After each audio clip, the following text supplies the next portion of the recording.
The bell stopped ringing before anyone moved. The sound hung in the air, heavy and unfinished, like a sentence no one wanted to end. I was staring at the polished wood of my parents' caskets when my sister's heels clicked forward, sharp and deliberate, cutting through the silence in a way that made several people turn their heads. She didn't lower her voice. She didn't wait until people looked away. She smiled small, controlled, and said it clearly enough for the front rows to hear. "I suppose it's time everyone stopped pretending," she said. "You were never really part of this family anyway." The words landed harder than the dirt that would soon fall on the caskets. I felt them move through me slowly, like something cold, sinking under my skin. Around us, the air shifted. Someone inhaled sharply. Someone else looked down at their shoes. No one spoke. My sister tilted her head, studying me the way you examine something misplaced. "They were kind people," she continued, her voice calm, almost gentle. "Too kind. They took on responsibilities they never should have." Her eyes held mine. "And now that they're gone, there's no reason to keep lying." I opened my mouth, but nothing came out. Grief had already hollowed me out, and humiliation finished the job. I stood there while strangers watched me be erased, realizing in that moment that this funeral wasn't about mourning my parents. It was about burying me with them. I was 32 years old, standing in a church I'd been coming to since childhood, and for the first time in my life, I didn't know who I was supposed to be in that room. The service resumed after that somehow. The priest cleared his throat. A hymn began. People shifted in the pews as if nothing irreversible had just happened. My sister stepped back into place beside her husband. Her posture composed, her face arranged into something that passed for grief. From a distance, she looked like the responsible one, the daughter holding everything together. I stayed where I was, hands folded too tightly in front of me, staring at the carved names on the caskets, as if they might change if I looked long enough. My parents' names were there exactly as they always had been. Solid, permanent. Mine apparently was not. The town had turned out in full. It always did. This was the kind of place where people showed up not only because they cared, but because absence was noticed. I recognized faces from the grocery store, the post office, the coffee shop near the square. People who had hugged me just minutes earlier now avoided my eyes, as if my sister's words had made something about me contagious. When the service ended, I didn't move. I watched people file past, offering quiet condolences that grew more strained with each step.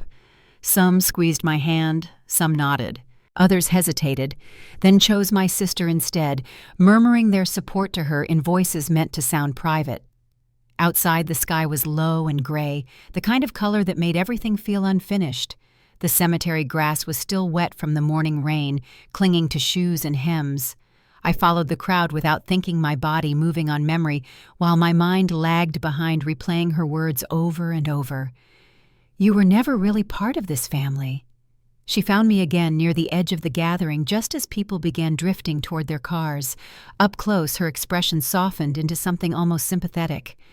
It was worse than anger would have been. "I didn't want it to happen like that," she said quietly, as if we were discussing a scheduling issue. "But you know how people are. They notice things." I stared at her, trying to find the sister I thought I knew in her face. Notice what I asked, though I already knew the answer didn't matter. "That some of us belong," she said, lowering her voice further, "and some of us were accommodated." Her gaze flicked toward the house across the cemetery, toward the life I had assumed was still mine. "I'm sure you understand."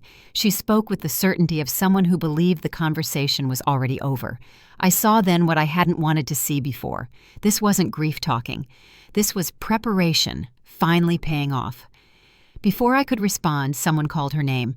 She turned away, easily, slipping back into the role she'd chosen, leaving me standing alone with a sentence that had split my life cleanly in two. By the time I drove home, the shock had settled into something heavier. The house felt wrong without my parents in it. Their coats still hung by the door. A mug sat half-washed in the sink. Evidence of lives that had stopped without warning. I stood in the hallway and tried to remember the last thing my mother had said to me, the last ordinary moment, before everything fractured. My phone buzzed once, then again. Messages I didn't open. Missed calls I didn't return. I knew without checking that the story was already spreading, reshaped and retold with every repetition. My sister had spoken first. That mattered more than truth ever did.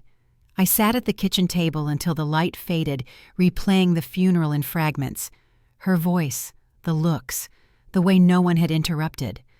I wondered how long she'd been waiting for that moment, how many times she'd rehearsed it in her head. Sleep came late and shallow. When morning arrived, it brought with it a strange, brittle clarity. The house was quiet. Too quiet. I made coffee and drank it standing at the counter, listening to the old refrigerator hum, grounding myself in small, familiar sounds. When I stepped outside later that morning, I felt it immediately. The shift. The way the neighbor across the street paused before waving, then thought better of it. The way the woman walking her dog slowed as she passed me, her eyes flicking over my face with open curiosity. At the corner store, conversation dropped the moment I walked in. It wasn't hostile. It was worse than that. It was cautious, like people weren't sure how they were supposed to treat me anymore. The cashier smiled too brightly, her words rehearsed. "Sorry for your loss," she said, as if reading from a script. By the time I left, I understood what my sister had done. She hadn't just humiliated me at the funeral. She'd given the town permission to reclassify me.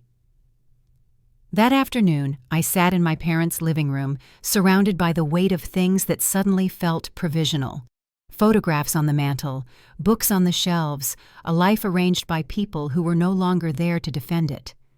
I thought about confronting her, about demanding answers, about forcing her to explain herself in front of witnesses. The impulse burned hot and fast, and then it passed. Something held me back. Instinct, maybe, or the quiet realization that reacting now would only confirm the version of me she was already selling. She wanted me emotional, defensive, loud. Instead, I stayed where I was. I watched. I listened. And as the day wore on, one truth settled into place with uncomfortable certainty. My sister hadn't acted like someone guessing. She had acted like someone who believed the outcome was already decided. And that meant she knew something I didn't. For now. The bell stopped ringing before anyone moved. The sound hung in the air, heavy and unfinished, like a sentence no one wanted to end. I was staring at the polished wood of my parents' caskets when my sister's heels clicked forward, sharp and deliberate, cutting through the silence in a way that made several people turn their heads. She didn't lower her voice. She didn't wait until people looked away. She smiled, small, controlled, and said it clearly enough for the front rows to hear. "I suppose it's time everyone stopped pretending," she said. "You were never really part of this family anyway." The words landed harder than the dirt that would soon fall on the caskets. I felt them move through me slowly, like something cold sinking under my skin. Around us, the air shifted. Someone inhaled sharply. Someone else looked down at their shoes. No one spoke. My sister tilted her head, studying me the way you examine something misplaced. "They were kind people," she continued, her voice calm, almost gentle. "Too kind. They took on responsibilities they never should have." Her eyes held mine, and now that they're gone, there's no reason to keep lying. I opened my mouth, but nothing came out. Grief had already hollowed me out, and humiliation finished the job. I stood there while strangers watched me be erased, realizing in that moment that this funeral wasn't about mourning my parents. It was about burying me with them. I was 32 years old, standing in a church I'd been coming to since childhood, and for the first time in my life, I didn't know who I was supposed to be in that room. The service resumed after that somehow. The priest cleared his throat. A hymn began. People shifted in the pews as if nothing irreversible had just happened. My sister stepped back into place beside her husband, her posture composed, her face arranged into something that passed for grief. From a distance, she looked like the responsible one, the daughter holding everything together. I stayed where I was, hands folded too tightly in front of me, staring at the carved names on the caskets, as if they might change if I looked long enough. My parents' names were there exactly as they always had been, solid, permanent. Mine apparently was not. The town had turned out in full. It always did. This was the kind of place where people showed up not only because they cared, but because absence was noticed. I recognized faces from the grocery store, the post office, the coffee shop near the square. People who had hugged me just minutes earlier now avoided my eyes as if my sister's words had made something about me contagious. When the service ended, I didn't move. I watched people file past, offering quiet condolences that grew more strained with each step. Some squeezed my hand. Some nodded. Others hesitated, then chose my sister instead, murmuring their support to her in voices meant to sound private. Outside, the sky was low and gray, the kind of color that made everything feel unfinished. The cemetery grass was still wet from the morning rain clinging to shoes and hems.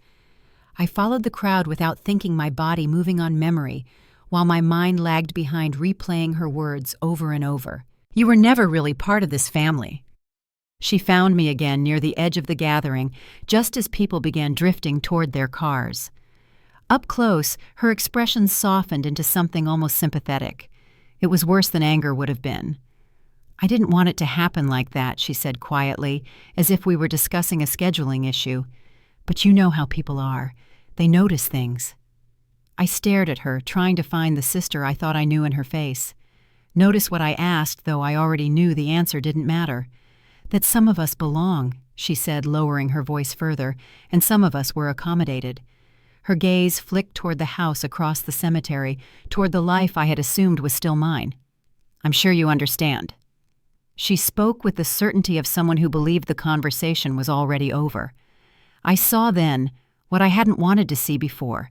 This wasn't grief talking. This was preparation finally paying off. Before I could respond, someone called her name. She turned away easily, slipping back into the role she'd chosen, leaving me standing alone with a sentence that had split my life cleanly in two. By the time I drove home, the shock had settled into something heavier. The house felt wrong without my parents in it. Their coats still hung by the door. A mug sat half-washed in the sink. Evidence of lives that had stopped without warning. I stood in the hallway and tried to remember the last thing my mother had said to me, the last ordinary moment before everything fractured. My phone buzzed once, then again. Messages I didn't open, missed calls I didn't return. I knew without checking that the story was already spreading, reshaped and retold with every repetition. My sister had spoken first. That mattered more than truth ever did. I sat at the kitchen table until the light faded, replaying the funeral in fragments. Her voice, the looks, the way no one had interrupted. I wondered how long she'd been waiting for that moment, how many times she'd rehearsed it in her head. Sleep came late and shallow.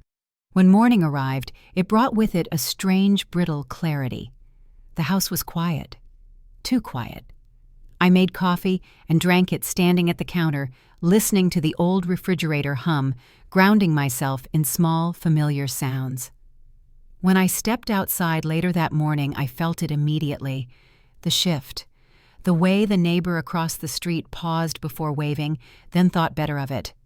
The way the woman walking her dog slowed as she passed me, her eyes flicking over my face with open curiosity. At the corner store, conversation dropped the moment I walked in. It wasn't hostile. It was worse than that. It was cautious, like people weren't sure how they were supposed to treat me anymore. The cashier smiled too brightly, her words rehearsed. "Sorry for your loss," she said as if reading from a script. By the time I left, I understood what my sister had done. She hadn't just humiliated me at the funeral.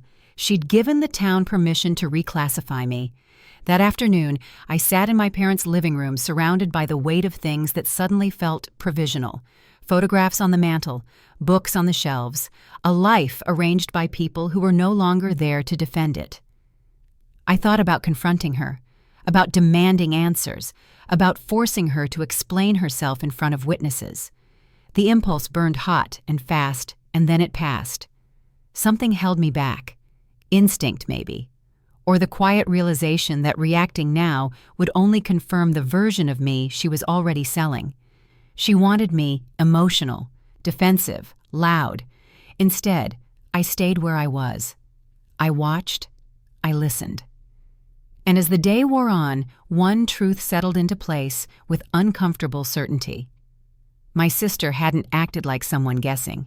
She had acted like someone who believed the outcome was already decided, and that meant she knew something I didn't, for now. The bells stopped ringing before anyone moved. The sound hung in the air heavy and unfinished, like a sentence no one wanted to end. I was staring at the polished wood of my parents' caskets when my sister's heels clicked forward, sharp and deliberate, cutting through the silence in a way that made several people turn their heads. She didn't lower her voice. She didn't wait until people looked away. She smiled, small, controlled, and said it clearly enough for the front rows to hear. "I suppose it's time everyone stopped pretending," she said. "You were never really part of this family anyway." The words landed harder than the dirt that would soon fall on the caskets. I felt them move through me slowly, like something cold sinking under my skin. Around us the air shifted. Someone inhaled sharply. Someone else looked down at their shoes. No one spoke. My sister tilted her head, studying me the way you examine something misplaced. "They were kind people," she continued, her voice calm, almost gentle. "Too kind. They took on responsibilities they never should have." Her eyes held mine. "And now that they're gone, there's no reason to keep lying." I opened my mouth, but nothing came out. Grief had already hollowed me out, and humiliation finished the job. I stood there while strangers watched me be erased, realizing in that moment that this funeral wasn't about mourning my parents. It was about burying me with them. I was 32 years old, standing in a church I'd been coming to since childhood, and for the first time in my life, I didn't know who I was supposed to be in that room. The service resumed after that somehow. The priest cleared his throat. A hymn began. People shifted in the pews as if nothing irreversible had just happened. My sister stepped back into place beside her husband. Her posture composed, her face arranged into something that passed for grief. From a distance, she looked like the responsible one, the daughter holding everything together. I stayed where I was, hands folded too tightly in front of me, staring at the carved names on the caskets, as if they might change if I looked long enough.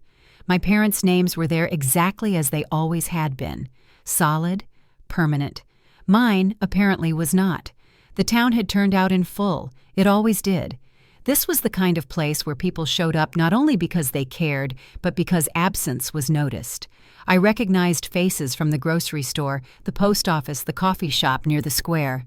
People who had hugged me just minutes earlier now avoided my eyes as if my sister's words had made something about me contagious.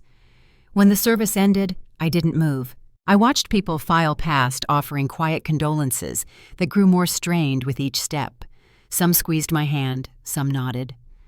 Others hesitated, then chose my sister instead, murmuring their support to her in voices meant to sound private. Outside, the sky was low and gray, the kind of color that made everything feel unfinished. The cemetery grass was still wet from the morning rain, clinging to shoes and hems. I followed the crowd without thinking, my body moving on memory, while my mind lagged behind, replaying her words over and over. "You were never really part of this family." She found me again near the edge of the gathering just as people began drifting toward their cars. Up close, her expression softened into something almost sympathetic. It was worse than anger would have been. "I didn't want it to happen like that," she said quietly, as if we were discussing a scheduling issue. "But you know how people are. They notice things." I stared at her, trying to find the sister I thought I knew in her face. Notice what I asked, though I already knew the answer didn't matter. "That some of us belong," she said, lowering her voice further, "and some of us were accommodated." Her gaze flicked toward the house across the cemetery, toward the life I had assumed was still mine. "I'm sure you understand." She spoke with the certainty of someone who believed the conversation was already over. I saw then what I hadn't wanted to see before. This wasn't grief talking. This was preparation finally paying off. Before I could respond, someone called her name. She turned away easily, slipping back into the role she'd chosen, leaving me standing alone with a sentence that had split my life cleanly in two. By the time I drove home, the shock had settled into something heavier. The house felt wrong without my parents in it. Their coats still hung by the door. A mug sat half-washed in the sink, evidence of lives that had stopped without warning. I stood in the hallway and tried to remember the last thing my mother had said to me, the last ordinary moment before everything fractured. My phone buzzed once, then again. Messages I didn't open. Missed calls I didn't return. I knew without checking that the story was already spreading, reshaped and retold with every repetition. My sister had spoken first. That mattered more than truth ever did.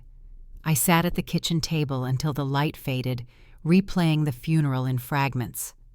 Her voice, the looks, the way no one had interrupted. I wondered how long she'd been waiting for that moment, how many times she'd rehearsed it in her head.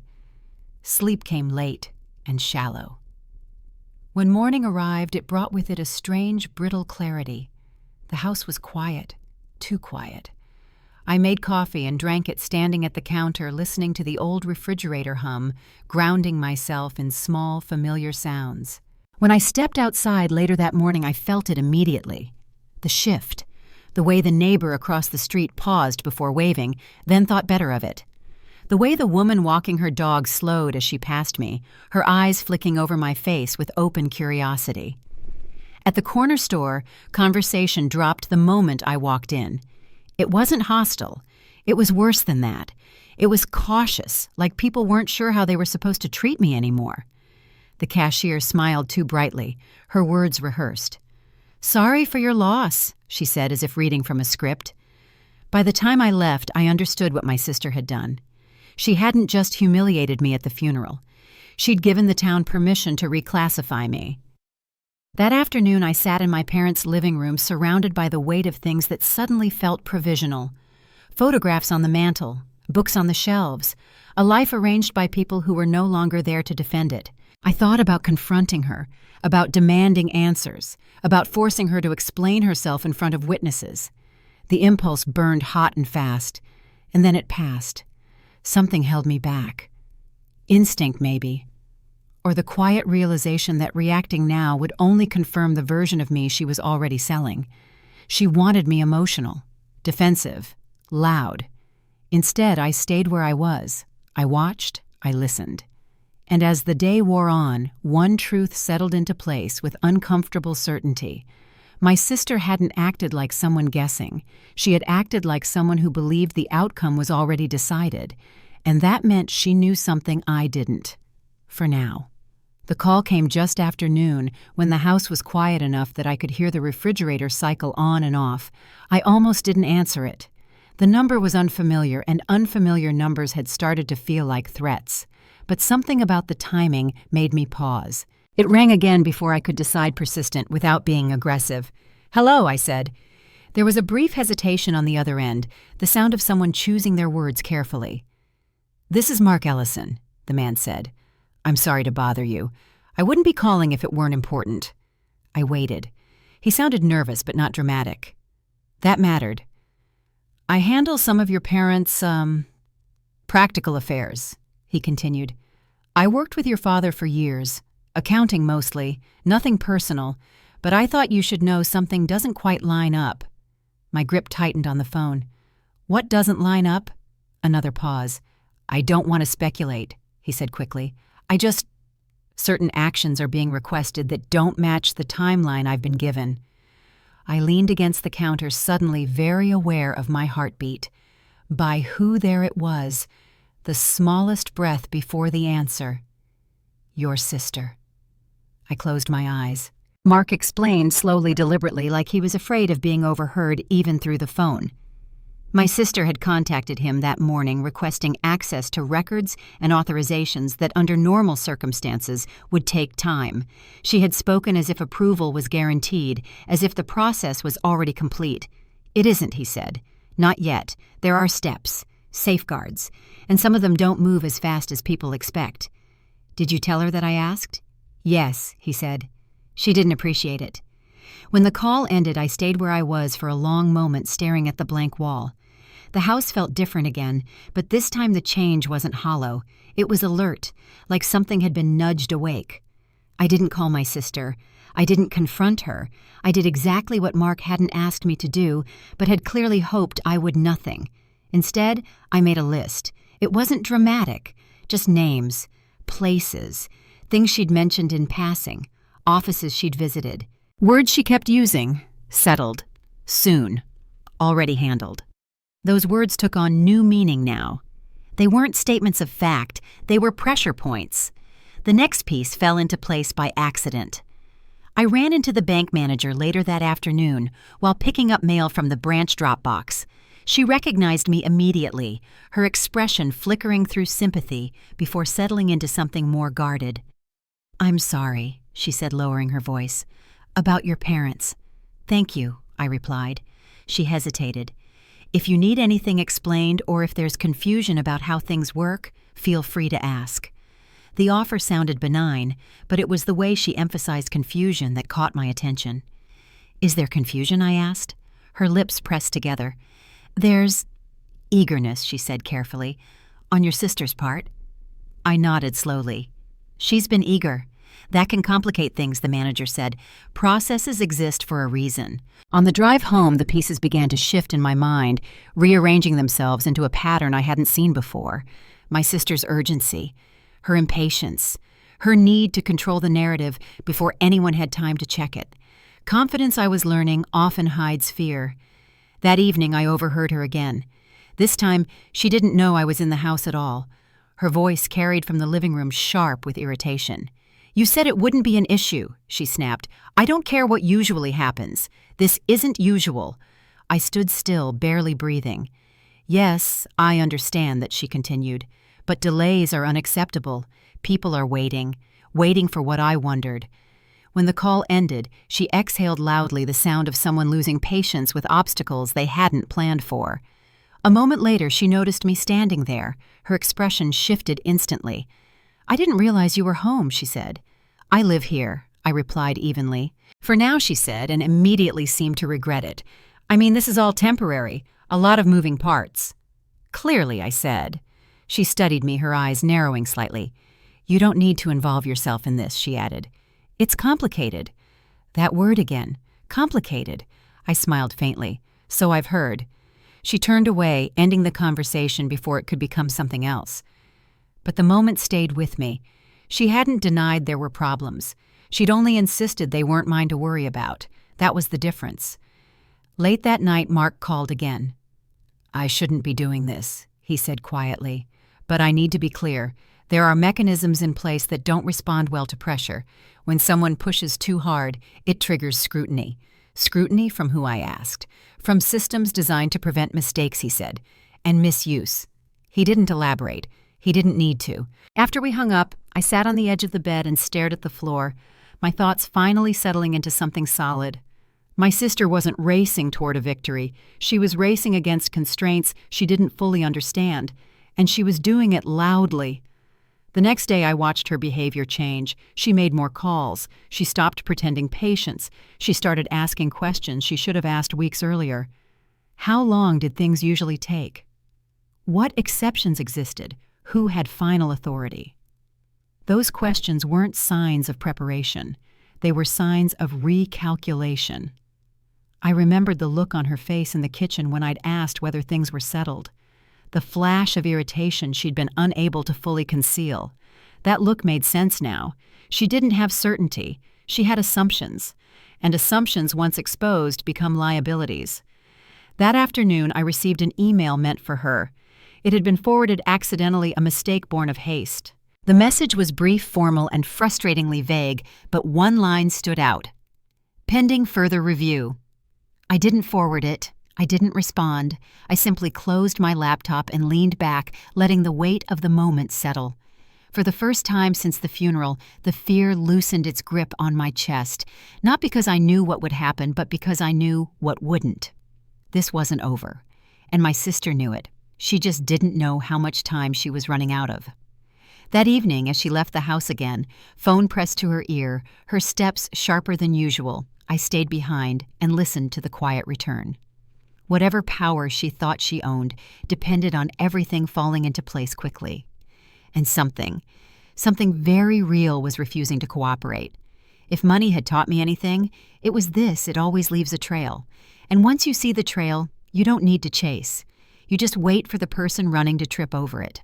I went to Daniel's place because it was the only space left that still felt untouched.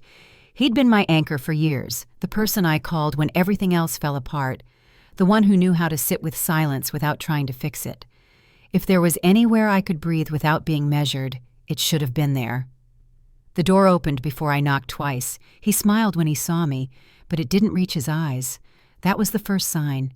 "Hey," he said, stepping aside to let me in. "I was just making coffee."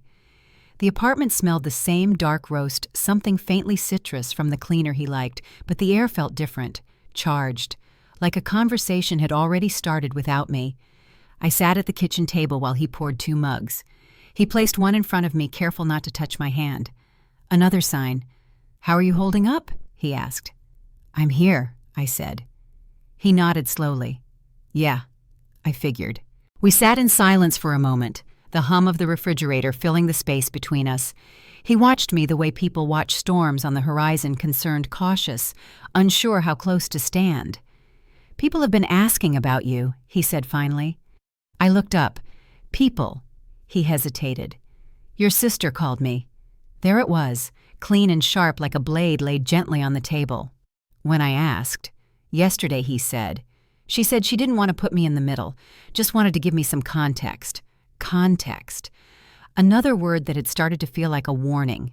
And I said, "And she said, you've been under a lot of stress," he continued, "that you're taking things harder than most people would, that maybe you're not seeing things clearly right now."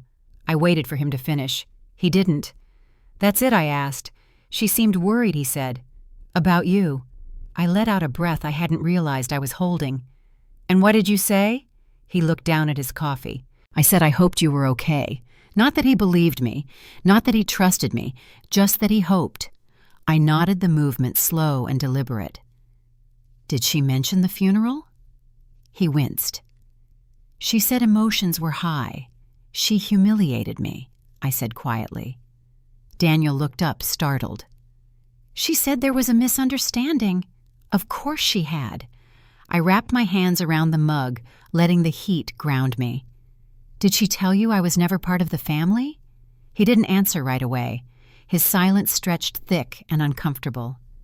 "She said there were things you hadn't known," he said finally, "and that she didn't want them coming out in a way that hurt you." I laughed once, a short, humorless sound. "That's generous of her." He frowned. "I'm not taking her side." I looked at him. "Then whose side are you on?" The question hung between us, heavier than I intended. He shifted in his chair, clearly uncomfortable.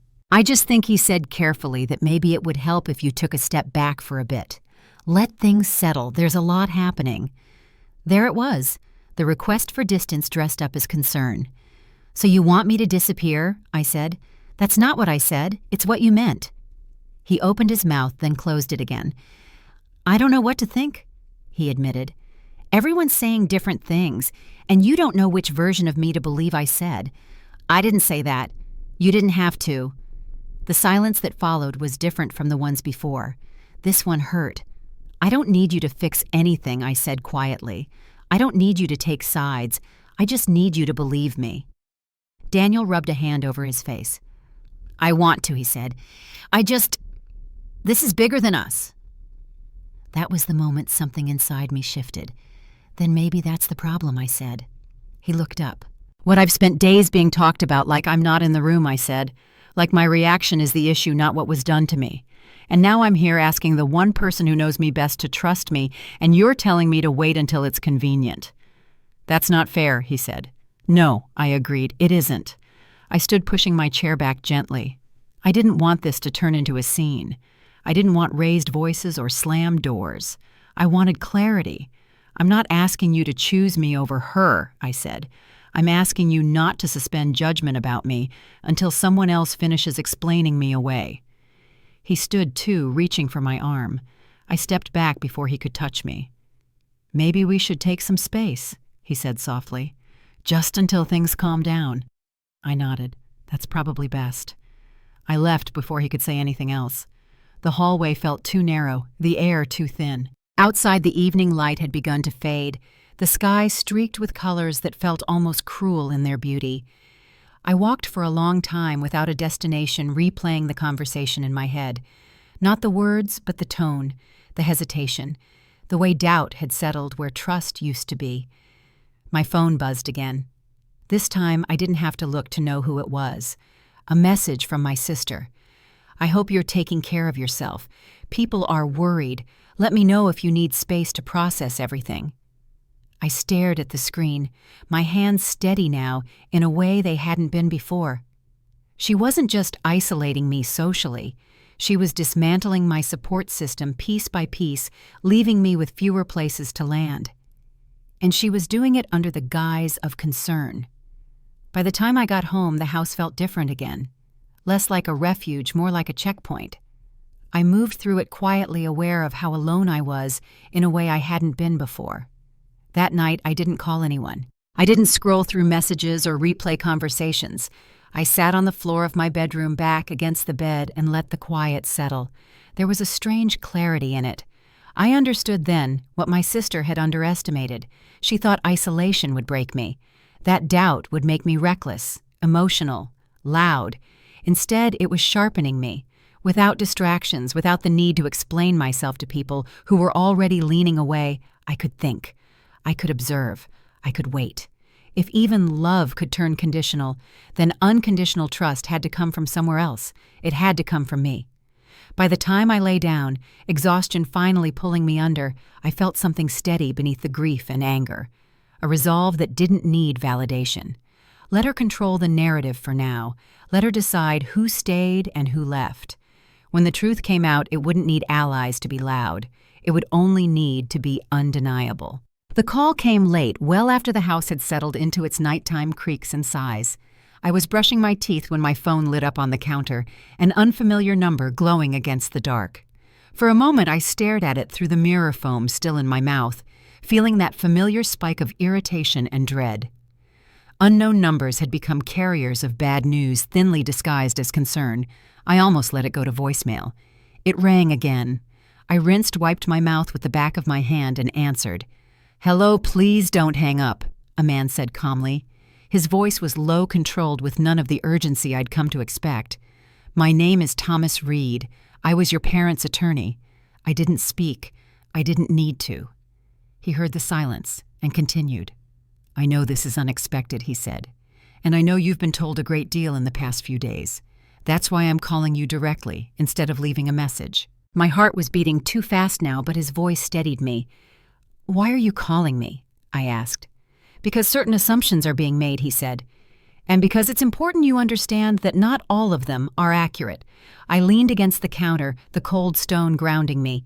"My sister has a lawyer," I said. "If this is about that—" "This isn't about her lawyer," he interrupted gently. "And it's not about what she believes she has."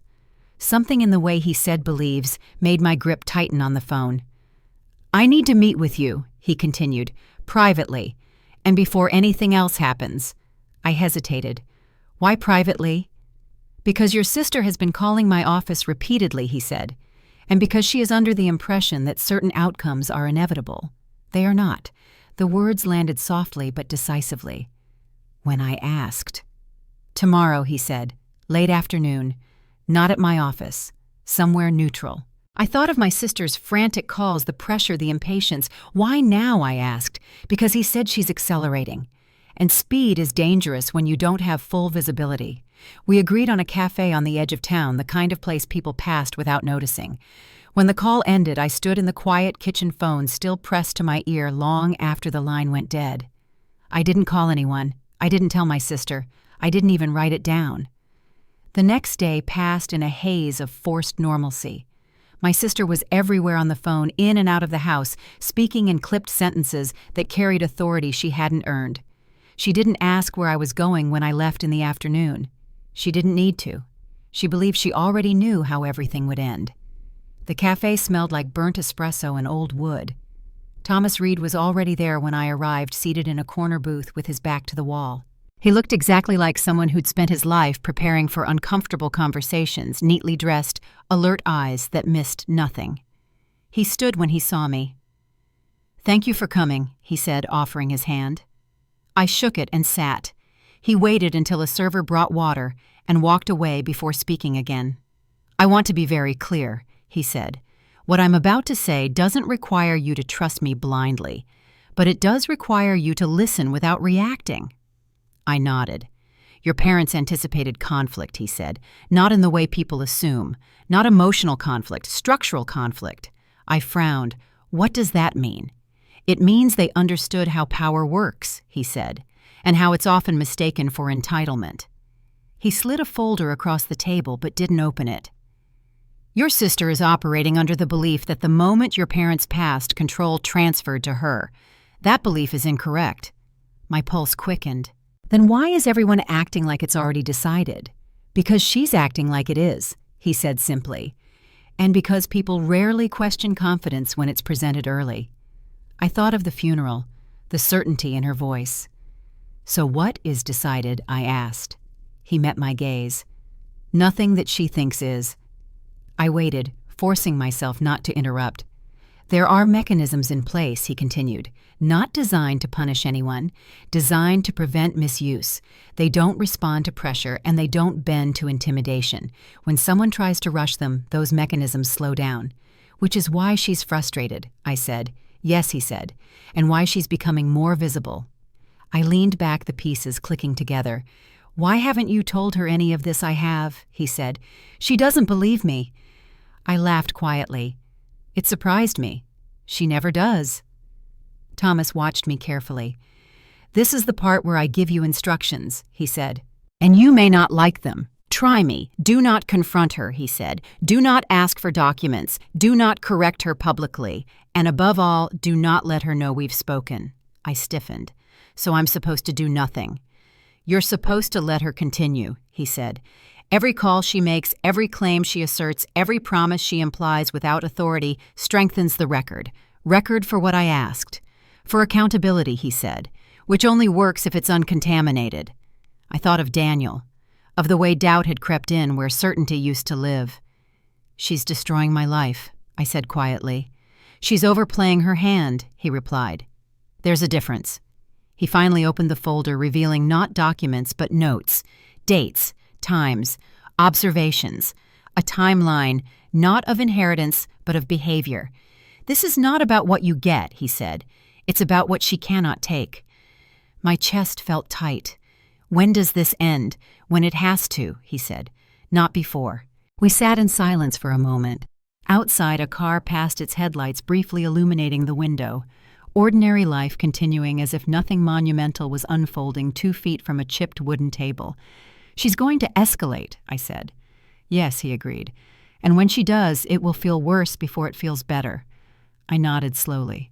"What happens if she forces it into the open? Then it becomes formal," he said. "Public, with witnesses."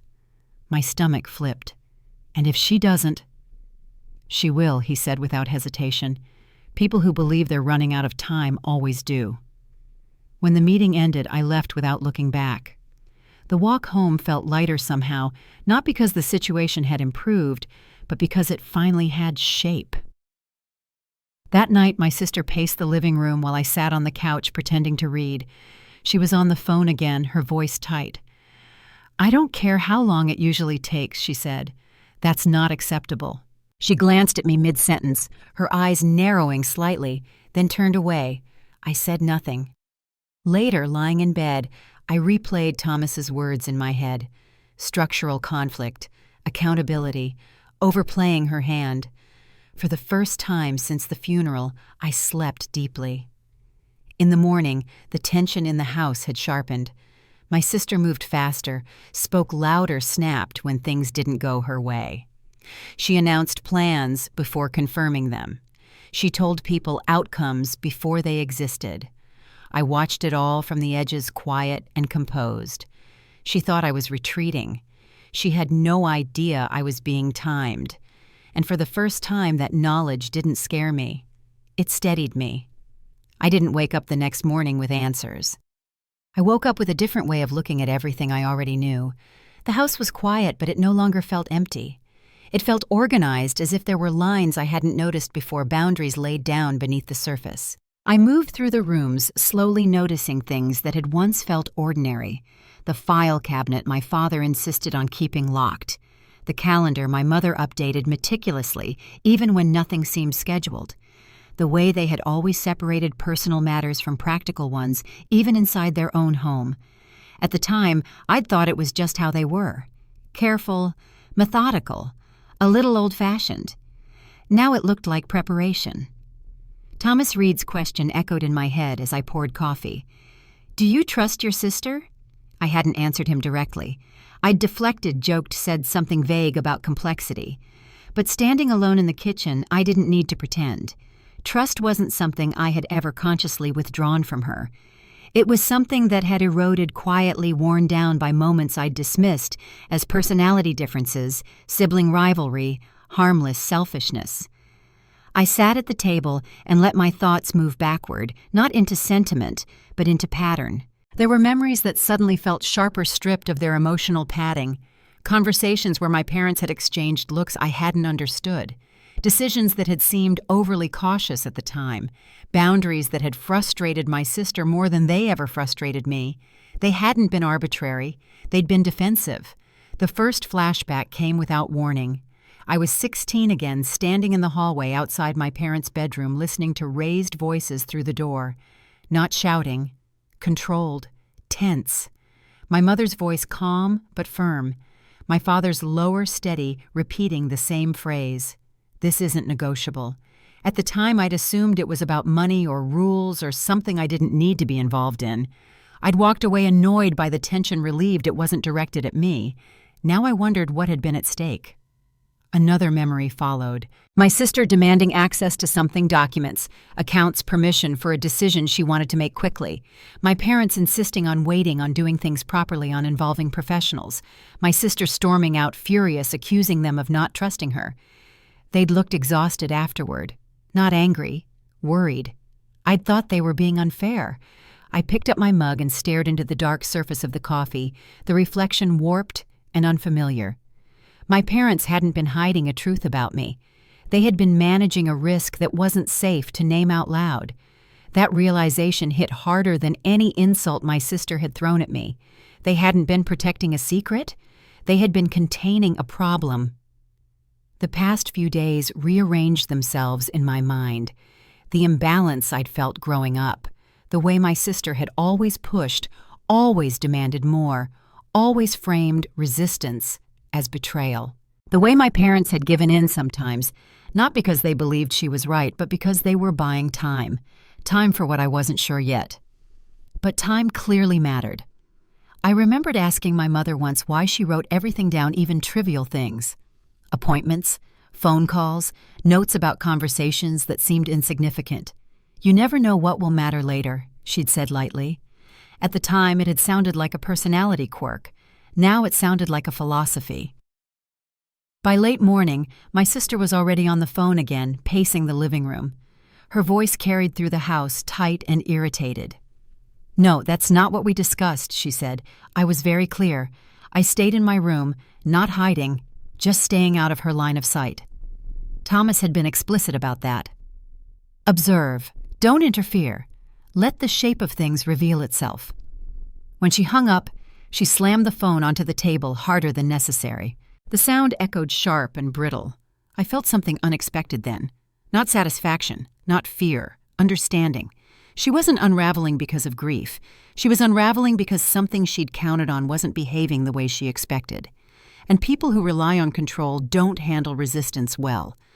Around noon, I found myself standing in front of the old filing cabinet in the study. The key hung on the same hook it always had.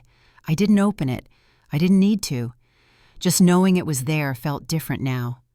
I thought of Thomas's notes, dates, times, observations, a record of behavior, not emotion. My parents hadn't been waiting for my sister to change. They'd been preparing for the possibility that she wouldn't, and they'd done it quietly. The weight of that sank in slowly, settling somewhere deep in my chest. It wasn't relief. It was grief of a different kind. The kind that comes when you realize how much effort someone put into protecting you from something you never saw coming. I sat on the edge of the bed and let the emotion pass through me without fighting it. My parents had carried this alone. They'd made decisions that had made them look controlling, cautious, even unfair at times. And they'd done it without explaining, because explanation would have turned me into leverage. That was the part that finally clicked. If I had known earlier, my sister would have used that knowledge against me. She would have turned me into a bargaining chip, a pressure point. My ignorance hadn't been negligence. It had been insulation. When my sister finally knocked on my door that afternoon, I was ready for her in a way I hadn't been before. She leaned against the frame, arms crossed. "We need to talk," she said. "About what I asked. About expectations," she replied. "And boundaries." I almost smiled. Almost. "I think things are already pretty clear," I said. Her eyes narrowed. "Don't get clever." "I'm not," I said calmly. "I'm staying out of your way." She studied me for a moment, searching for something: defiance, desperation, anger. Whatever she was looking for, she didn't find it. "Good," she said finally. "That will make this easier." She walked away satisfied. I sat there long after she left, my heart steady, my mind clear. She thought my silence meant defeat. She had no idea it meant alignment. That evening I called Thomas. "I think I understand now," I said when he answered. There was a pause. "Understand why they did things the way they did," I said. "Why I wasn't told." "Yes," he said quietly. "They were very intentional. They knew," I said, "about her. They knew about the risk," he corrected. "They didn't know how far she would go, but they prepared for the possibility." I closed my eyes. "And now," he said, "she's doing exactly what they anticipated." I exhaled slowly. "Then I'll keep doing what you told me." "That would be wise," he said. When the call ended, I stood by the window and watched the streetlights come on one by one, bathing the quiet road in soft amber light. Somewhere down the block, a dog barked. A car passed. Ordinary life continued, indifferent to the careful structures forming beneath it. My sister was planning something. I could feel it in the way she moved, the way she spoke, the way she watched me when she thought I wasn't paying attention. Her biggest move was coming. And for the first time, I wasn't dreading it. Because whatever truth she thought she was about to expose, whatever power she believed she was about to claim, it wasn't buried chaos waiting to explode. It was a framework, built deliberately, quietly, patiently, and she was walking straight into it, convinced she was the one holding the map. I stayed where I was, watching the light fade my reflection in the glass, calm and steady. For once, the past wasn't haunting me. It was explaining itself. The announcement came the next morning, delivered with the kind of cheer that pretends authority is generosity. My sister stood in the kitchen with her phone pressed to her ear, speaking loudly enough for me to hear every word.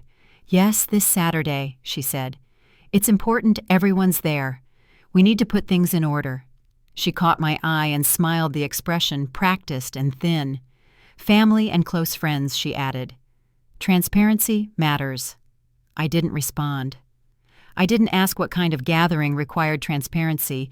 Before anything had been settled, I already knew the answer. By noon, the invitations had spread. Texts, emails, quiet word-of-mouth encouragements framed as responsibility. People responded quickly. They always do when someone speaks with certainty and offers them a front-row seat to closure. The venue was the community hall near the square, the same place fundraisers were held and election nights quietly celebrated. Neutral ground, respectable, public enough to lend legitimacy, private enough to control the room. She arrived early. I saw her from across the parking lot directing a volunteer where to set the chairs, correcting the placement of a podium that hadn't been there an hour earlier. She wore black, again tailored and sharp, her hair pulled back tightly, grief reduced to a uniform. I arrived alone and took a seat near the back. The room filled steadily. Neighbors, family friends, people who had known my parents long enough to feel entitled to opinions. There was a low murmur of anticipation, the subtle excitement that always accompanies other people's turning points. When my sister stepped to the front, the noise faded almost immediately. "Thank you all for coming," she said, her voice steady, composed. "I know this past week has been difficult, for all of us." She paused, allowing the weight of the words to settle, then continued. "My parents believed in order, in doing things properly, and in times like this, clarity matters." She spoke without notes, her hands resting lightly on the podium. "There have been questions," she said, "understandably, and some confusion. That's why I wanted to address everyone directly. I felt eyes flicker toward me, quick and curious, before returning to her. As the person responsible for handling my parents' affairs, she continued, I want to assure you that everything is being managed with care, responsible. She didn't say how, she didn't say why, she didn't say under what authority. She didn't need to. The room leaned toward her confidence like a plant toward light. She spoke for several minutes, outlining what she called next steps, coordinating belongings, deciding on future plans for the house, ensuring my parents' wishes were respected. Each statement carefully vague, each implication heavier than the last. I watched her closely, not for what she said, but for what she avoided. She didn't mention timelines. She didn't mention documentation. She didn't mention oversight. She spoke as if intention were equivalent to permission. At one point, someone raised a hand, a friend of my mother's, tentative but earnest. Will there be a formal process, she asked. Through the courts, my sister smiled. Of course, she said. Everything will be done appropriately, but some matters are better handled privately first. Privately. The word hung in the air, soothing and misleading. She moved on quickly, redirecting attention to logistics, assigning tasks, thanking volunteers, positioning herself as indispensable. I felt a flicker of something then, not anger, not fear, recognition. She was pushing too far. By the time she invited questions, the room was already aligned. Most people didn't ask anything. Those who did framed their concerns gently, deferentially, as if questioning her authority were impolite. Will you be the point of contact for everything someone asked? Yes, she said without hesitation. What about the house? Another voice called out. That's already being handled, she replied. I noticed the way she said already, her tone sharp with insistence. I noticed the slight tension in her shoulders, the way her hand tightened on the podium. She was managing perception, not reality. I stayed silent, my presence an unspoken counterpoint. I could feel her awareness of me, like a pressure, even when she didn't look in my direction. Near the end, she made her mistake. I want to be clear, she said, her voice firm. There won't be any delays. My parents would never have wanted this to drag on. A murmur of agreement rippled through the room. No delays, she repeated. Everything is moving forward. That statement landed differently. I felt it register with a few people, the ones who understood process, who knew that certainty spoken too early often meant something was being forced. But my sister didn't notice. Or she did, and she ignored it. When the gathering ended, people approached her in clusters, offering support, asking questions, volunteering help. She accepted it all graciously, her posture relaxed, her smile easy. I stood and left quietly. Outside, the evening air felt cooler, sharper. The sky had darkened, clouds gathering low over the square. I walked to my car slowly, my thoughts steady, deliberate. She had done exactly what Thomas predicted. She had escalated publicly. She had staked her claim in front of witnesses. And she had overcommitted. Back at the house, she arrived later than I did, her mood buoyant, energized. She moved through the living room with a sense of ownership that bordered on triumph. That went well, she said, casually tossing her keys onto the table. People needed reassurance. Did they get it? I asked. She glanced at me, surprised by the question. Of course. I nodded. Good. She frowned slightly, as if trying to read something in my expression. You didn't say much. There wasn't much to say, I replied. She studied me for a moment, then shrugged. Suit yourself. Just remember, we're moving forward. Forward. Always forward. Never checking what lay beneath her feet. That night I sat in my room and replayed the gathering in my mind. Not the speeches, not the faces, the commitments. She had claimed authority she didn't possess. She had promised speed where process demanded patience. She had done it publicly, confidently, irreversibly. The framework my parents had built wasn't a trap. It was a boundary, one that only activated when crossed, and my sister had crossed it in front of everyone. I picked up my phone and sent a single text to Thomas. She made it public. The response came minutes later. I know. Thank you for staying quiet. I set the phone down and lay back staring at the ceiling. Outside, thunder rolled in the distance, low and steady. She thought she had just secured her position. In reality, she had documented her overreach. Whatever came next wouldn't be a private correction or a whispered explanation. It would be formal, recorded, unavoidable. She had needed the world to believe she was in control. Now the world would be watching when that belief unraveled. I closed my eyes, the first hint of something like calm settling over me. She had made her biggest move, and she had done it on ground that was never hers. The second call came 2 hours after my sister's gathering ended, just as the house was settling into its uneasy quiet. I was in the living room, lights off, the echo of her voice still lingering in the walls, when my phone vibrated on the arm of the couch. Thomas Reed's name appeared on the screen this time. No unknown number. No hesitation. I answered immediately. She did exactly what we expected, he said without preamble. His voice was calm, but there was a new edge beneath it, focused, alert. And in doing so, she activated something she never knew existed. I sat up straighter. What do you mean, activated? She crossed a threshold, he said. Publicly. That matters. I waited. He'd taught me by now that rushing only disrupted the shape of things. There are documents that exist outside the framework your sister believes she's operating in, he continued. They weren't designed to be part of everyday proceedings. They were designed to sit quietly unless certain conditions were met. And those conditions were just met, I said. Yes, he replied, decisively. My pulse quickened, but I kept my voice steady. What kind of documents? There was a pause.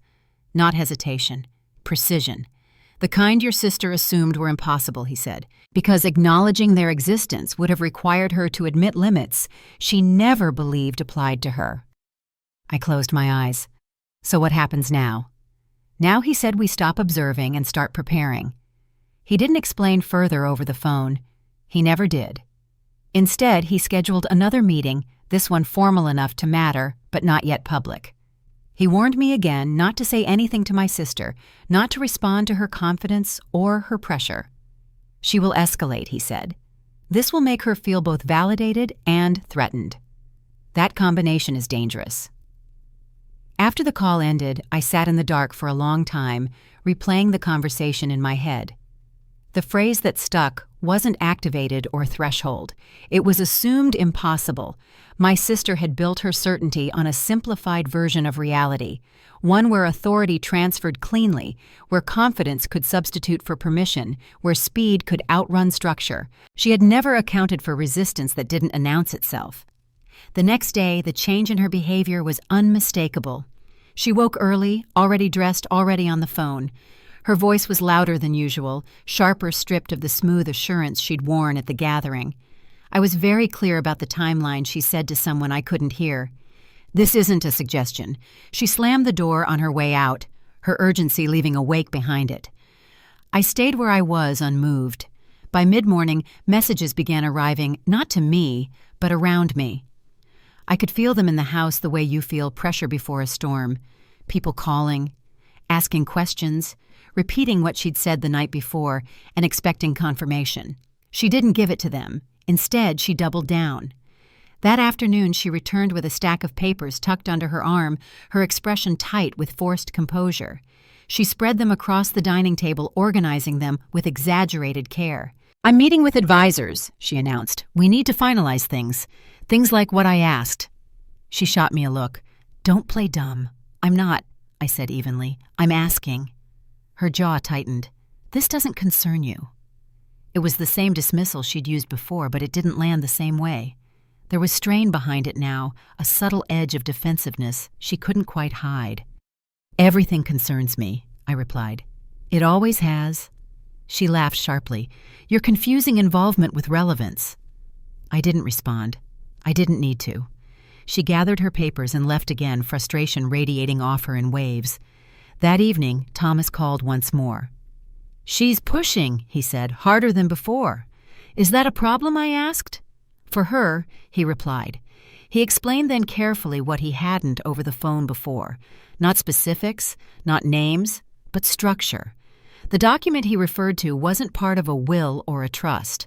It wasn't about inheritance or distribution. It was about authority and restraint, about what happened when someone attempted to act beyond what they were legally or ethically permitted to do. It was drafted years ago, he said, after patterns were identified, with the understanding that it might never be used. And now it will be, I said. Yes, he confirmed, because it can't be ignored once triggered. What does it do, I asked. It establishes accountability, he said, and it does so in a way that can't be negotiated privately. The words sent a chill through me. So she can't talk her way out of it. No, he said, and she can't slow it down. I thought of her insistence on speed, on no delays, on things moving forward. She had no idea what she'd just accelerated. The following day, her confidence cracked further. She started making mistakes, small ones but telling. She contradicted herself in conversations. She referenced approvals that hadn't happened. She spoke as if outcomes were guaranteed, then grew visibly irritated when people asked for confirmation. At one point, I overheard her say, "That's not what we agreed," followed by, "Then you should have told me sooner." I stayed out of sight, my silence now deliberate, protective. Thomas had been clear. Any interference now would only muddy the record. That night, she tried a different tactic. She knocked on my door, her posture rigid, her expression composed in a way that felt rehearsed.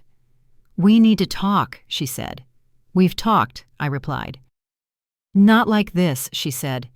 "I think it's time we were honest with each other." I studied her face, looking for the sister I'd grown up with. I didn't find her. Instead, I saw calculation layered over impatience. "I'm being honest," I said. "By staying out of your way." She exhaled sharply. "You're making this harder than it needs to be." "No," I said quietly. "You are." Her eyes flashed. "You think you're being clever." "I think you're in a hurry," I said. For a moment the mask slipped. Just a fraction. Enough for me to see the fear beneath the certainty. "You don't understand what's at stake," she said. "I understand more than you think," I replied. She stared at me, searching my face, trying to gauge how much I knew. Whatever she saw there unsettled her. She turned away abruptly and walked down the hall, her steps sharp and angry. The next morning, Thomas sent a single message. "We're ready." It wasn't dramatic. It didn't need to be. Over the following days, preparations moved quietly into place. Notices were issued, procedures initiated, not publicly yet, but formally, with witnesses, with records. My sister sensed it. I could tell by the way she paced, the way she checked her phone obsessively, the way her irritation tipped into agitation. "What's taking so long?" she snapped at someone one afternoon. "This should have been resolved by now." I watched from the doorway, invisible to her in that moment, and felt something shift inside me. She had believed the ending belonged to her. She had believed she could force it into existence through will alone. She never imagined there was a document waiting in the background, dormant, but precise, designed to step in only when someone tried to take what wasn't theirs to command. She never imagined my parents had planned that far ahead. By the time she realized something was wrong, it was too late to undo what she'd set in motion. The document didn't argue. It didn't accuse. It didn't explain itself emotionally. It simply existed.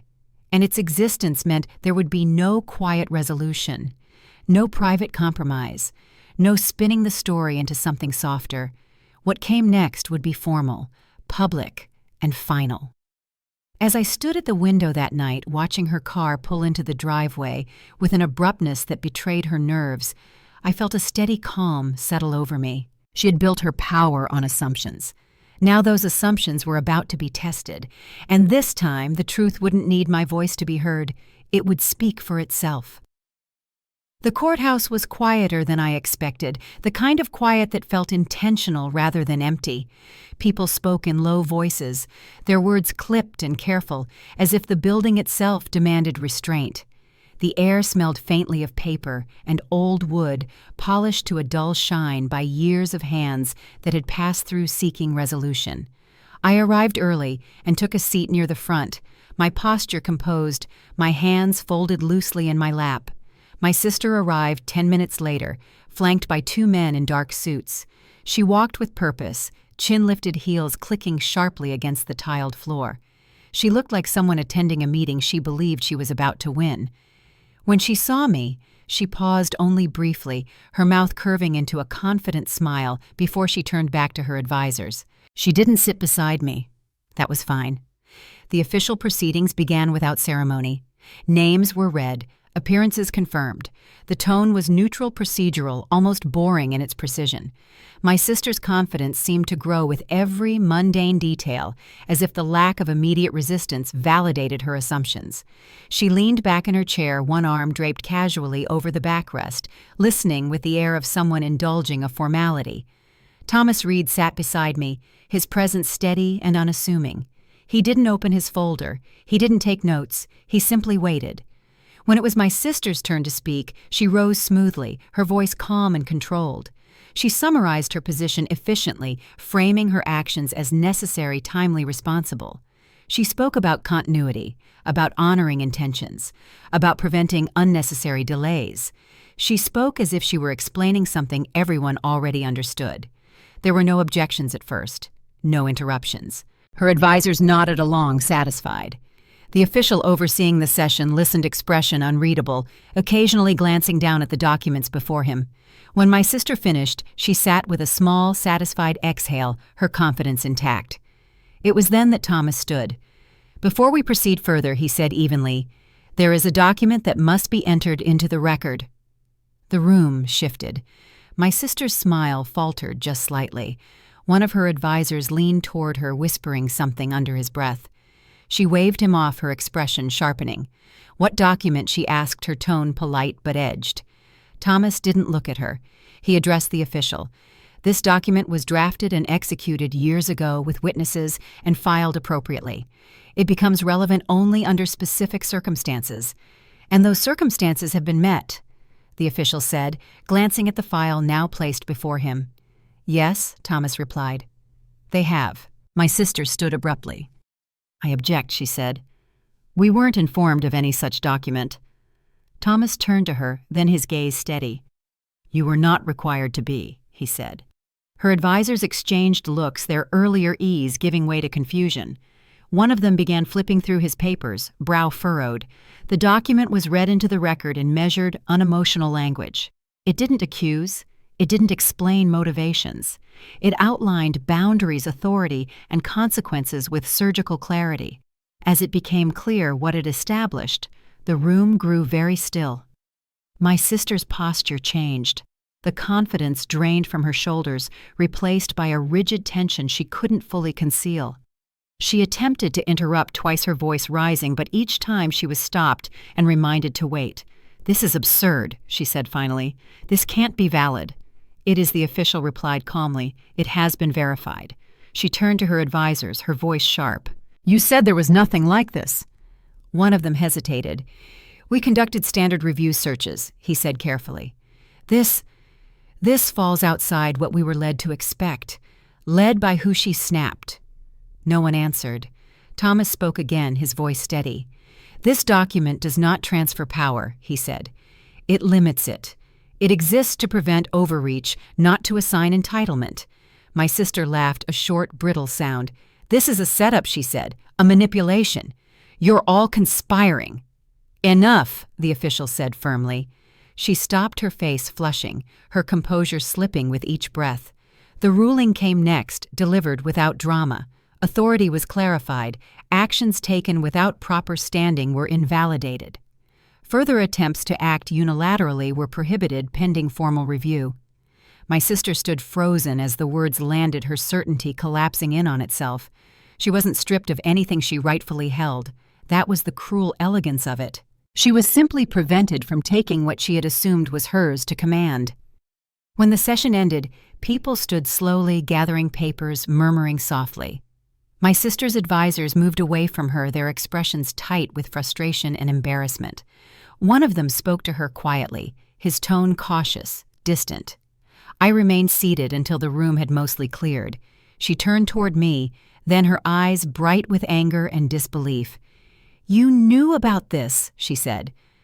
I met her gaze evenly. "I knew you were wrong." "You let me," she began. "I didn't stop you," I said. "You never asked."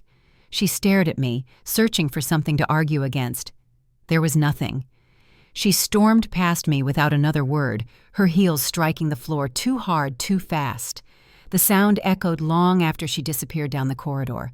Outside, the air felt lighter. The sky had cleared sunlight filtering through thin clouds, illuminating the steps in a soft, forgiving glow. I stood there for a moment, breathing it in, feeling the tension drain from my shoulders. Thomas joined me, his expression calm. "It's done," he said. "It's begun," I replied. He nodded. "The decision stands. The rest is consequence." I watched my sister's car pull away from the curb, her departure abrupt, unceremonious. No audience, no applause, just the reality of what had happened settling in. This hadn't been revenge fueled by anger or spectacle. It had been the quiet correction of a lie that had grown too large to ignore. I hadn't needed to shout. I hadn't needed to explain myself. The structure my parents had built had done what it was meant to do. As I walked down the courthouse steps, the stone cool beneath my feet, I felt something unfamiliar and steady take root inside me. Not triumph, relief. The battle had ended without mercy, not because anyone had been cruel, but because the truth had been precise. And precision, once applied, leaves no room for illusion. The silence that followed the decision was louder than anything my sister had ever said. It settled over the town slowly, not as an announcement, but as an absence. There were no public statements, no dramatic fallout, no victory laps, just a noticeable pause where certainty used to be. For the first few days, people avoided the subject entirely. Conversations that once circled eagerly around what would happen next shifted to weather errands, small talk. The same neighbors who had leaned toward my sister's confidence now looked past the house when they drove by as if proximity itself carried risk. Power, I learned, doesn't disappear all at once. It leaks. The first thing to go was her audience. The phone stopped ringing for her the way it once had. I could tell by the silence in the house, by the absence of her pacing her clipped conversations, her performative urgency. When she did take calls, they were shorter, tighter, ended with frustration instead of reassurance. Plans she had announced so confidently began to unravel. Meetings postponed, arrangements reconsidered. People who had volunteered their help suddenly had scheduling conflicts. Support, it turned out, was conditional on momentum, and momentum had left the room. A week after the ruling, I ran into Mrs. Klein again on the sidewalk. This time she waved.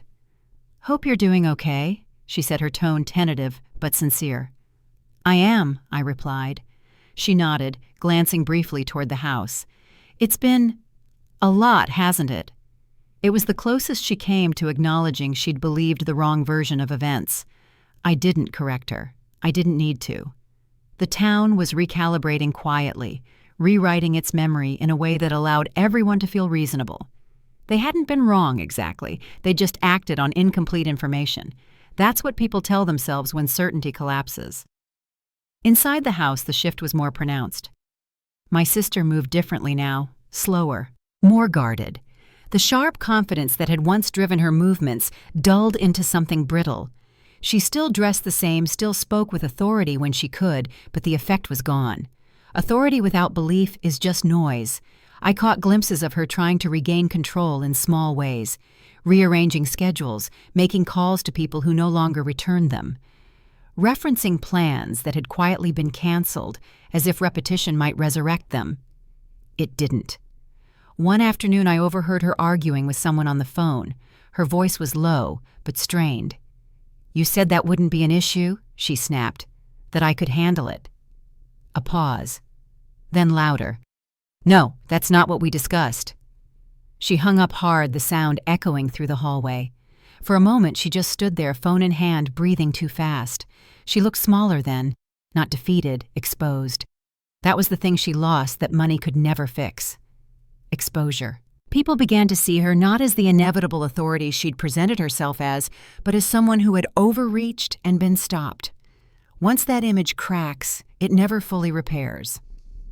A few days later, an intermediary reached out to me. It wasn't direct. It never is when pride is involved. A message passed through a friend, framed carefully as concern. She wants to talk. She's willing to be reasonable. I didn't respond. Silence had become mine now. not as a defense, but as a choice. When my sister finally tried herself, it was late in the evening. She knocked on my door, her posture stiff, her expression carefully neutral. "We should discuss next steps," she said. "There are no next steps," I replied. She bristled. "You don't get to decide that." "I don't have to," I said. "It's already been decided." Her jaw tightened.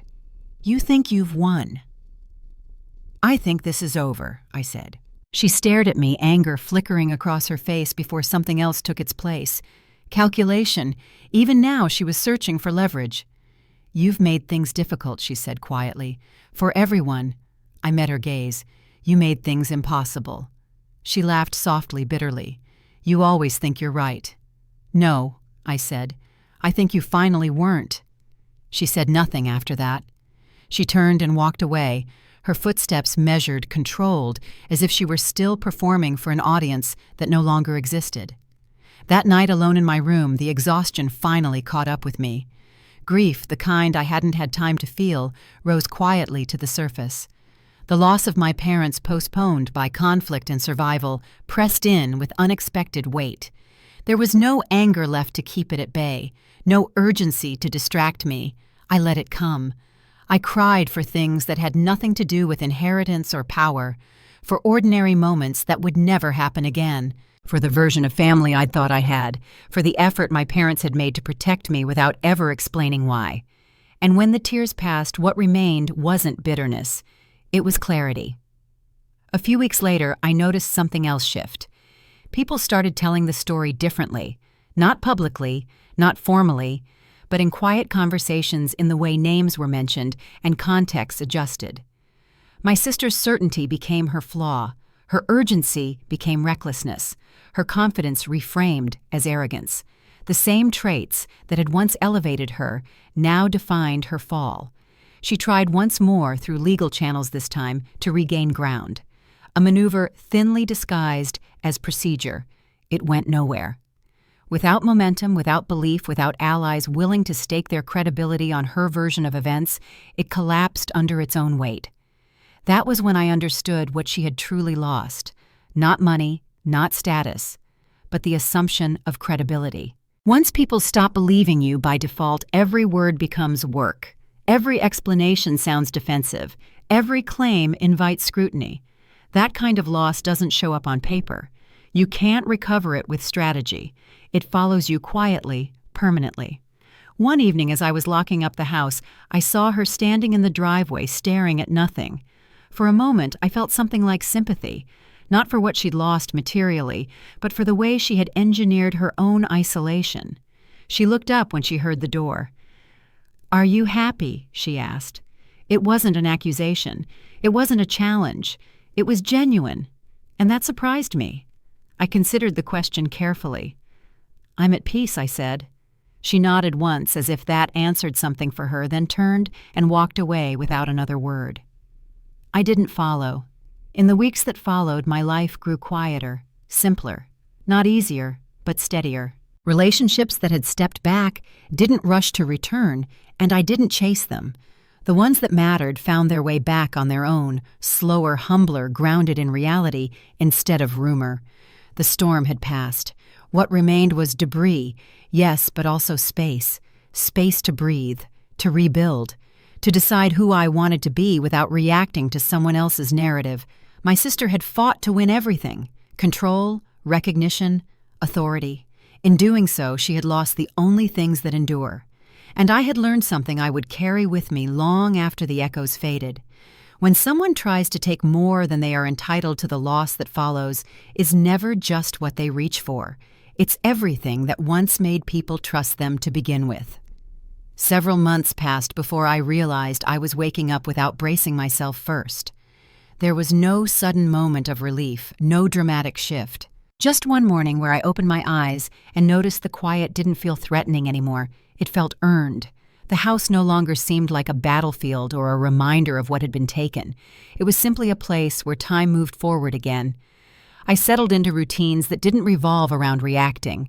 Coffee at the same hour each morning, walks in the evening when the light softened and the neighborhood slowed.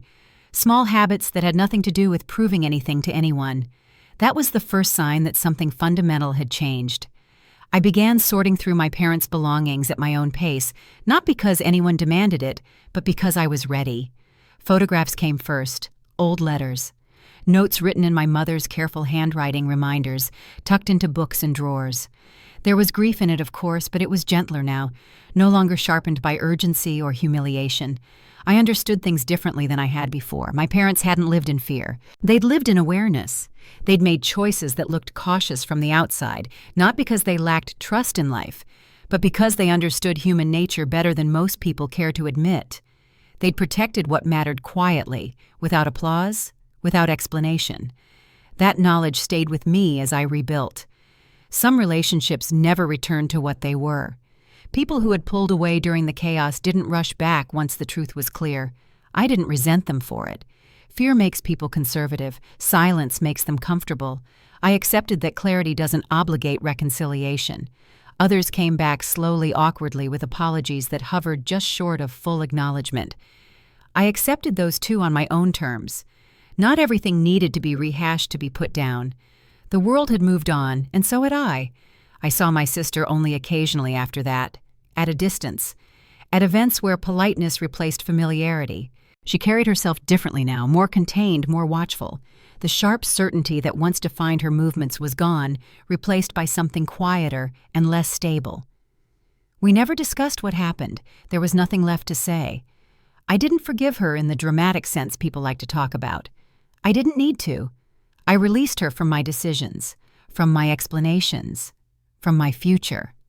That was enough. Forgiveness, I learned, isn't always reconciliation. Sometimes it's simply refusing to keep someone central in a story they no longer belong to.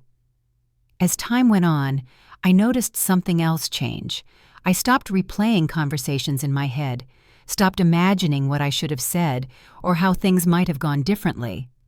The past lost its grip, not because it was resolved perfectly, but because it no longer defined the present. I had chosen myself without asking permission. There's a quiet power in that kind of choice. It doesn't announce itself. It doesn't demand recognition, but it reshapes everything that comes after. I thought often about the moment at the funeral when my sister tried to erase me in front of everyone. How final it had felt. How small and exposed I'd been.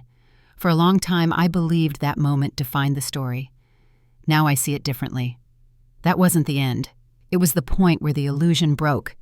Being chosen isn't about being claimed by others. It's about standing in your own life without apology, without begging for space, without shrinking to fit someone else's certainty.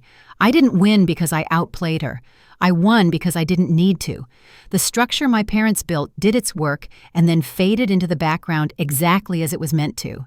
What remained was my responsibility, how I lived once the noise stopped. I chose calm over control, clarity over performance, patience over explanation, and I chose to keep going. If you've stayed with this story until now, you probably recognize something in it. Maybe you've been underestimated. Maybe you've been spoken over, erased, or quietly pushed aside while someone else told your story for you. Maybe you've learned the hard way that silence can be mistaken for weakness. It isn't. Sometimes silence is strategy. Sometimes waiting is protection. And sometimes the most powerful thing you can do is let the truth arrive on its own terms. If this story resonated with you, I'd love to hear your thoughts. Have you ever been in a situation where staying quiet turned out to be the strongest move you could make? Share your experience in the comments. Your voice might matter more to someone else than you realize. And if you want to hear more stories like this, stories about resilience, quiet strength, family dynamics, and the kind of justice that doesn't need shouting, stay with the channel. Subscribe, stay curious, and keep listening. Some endings aren't loud. They're final, and sometimes choosing yourself is the only ending you ever needed.